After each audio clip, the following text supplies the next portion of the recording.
9 जनवरी 2025 गुरुवार। धर्म ग्रंथ का यह कथन आज तुम लोगों के सामने पूरा हो गया है। पहला पाठ 1 यूहन्ना अध्याय 4 पद संख्या 19 से और अध्याय 5 उसका चौथा पद।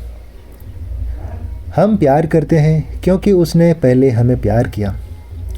यदि कोई यह कहता है कि मैं ईश्वर को प्यार करता हूँ और वह अपने भाई से बैर करता तो वह झूठा है।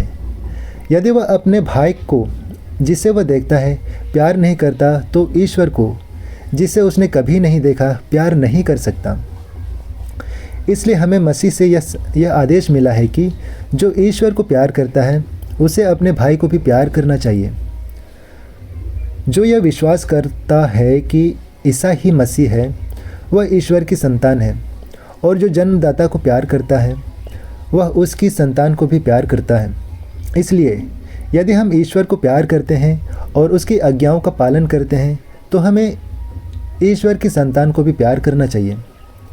ईश्वर की आज्ञाओं का पालन करना यही ईश्वर का प्रेम है। उसकी आज्ञाएं भारी नहीं, क्योंकि ईश्वर की हर संतान संसार पर विजयी होती है। वह विजयी जो संसार को पराजित करती है हमारा विश्वास ही है। यह प्रभु की वाणी है। ईश्वर को धन्यवाद। संत लूकस के अनुसार आज का पवित्र सुसमाचार अध्याय 4 पद संख्या 14 से 22। आत्मा के सामर्थ्य से संपन्न होकर ईसा गलीलिया लौटे और उनकी ख्याति सारे प्रदेश में फैल गई। वह उनके सभागृहों में शिक्षा दिया करते और सब उनकी प्रशंसा करते थे। ईसा नाजरेत आई जहाँ उनका पालन पोषण हुआ था। विश्राम के दिन वह अपनी आदत के अनुसार सभागृह गए। वह पढ़ने के लिए उठ खड़े हुए और उन्हें नबी ईसायास की पुस्तक दी गई।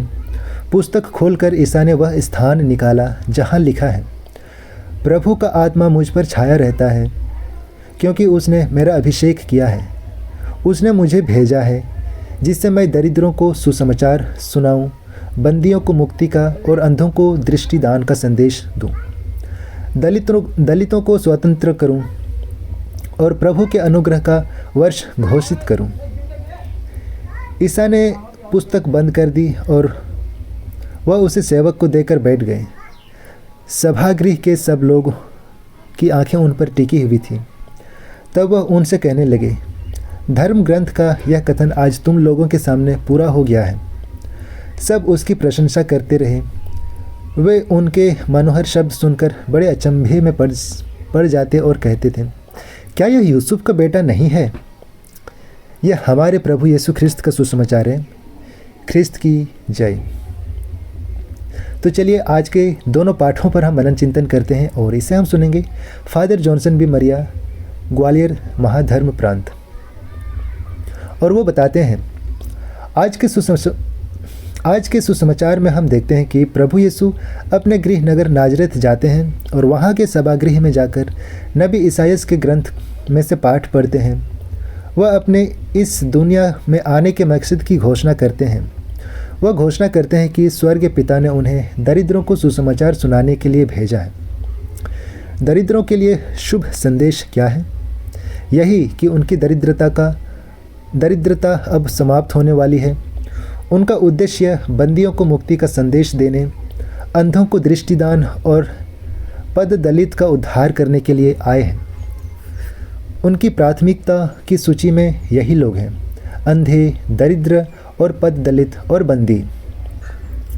वह ऐसे ही लोगों के लिए इस दुनिया में आए हैं। उनके लिए अपना जीवन कुर्बान करने के और अपना प्रेम और मुक्ति उन्हें प्रदान करने के लिए आए हैं। उनके सेवा कार्य और मिशन का केंद्र बिंदु यही लोग हैं। आज हम अपने चारों ओर नज़रें दौड़ाते हैं तो आज भी हम अनेकों अंधे लोगों को देख सकते हैं और ऐसे लोग जो अन्यायपूर्ण तरीक़ों से सलाखों के पीछे हैं, और ऐसे कमज़ोर लोग जो बलवानों के अत्याचार का शिकार बन जाते हैं। आज की दुनिया में लोग जिसकी लाठी उसकी भैंस के सिद्धांत का पालन करते हैं। जो शक्तिशाली है वह कुछ भी कर सकता है। कोई उनके विरुद्ध आवाज़ उठाने वाला नहीं है।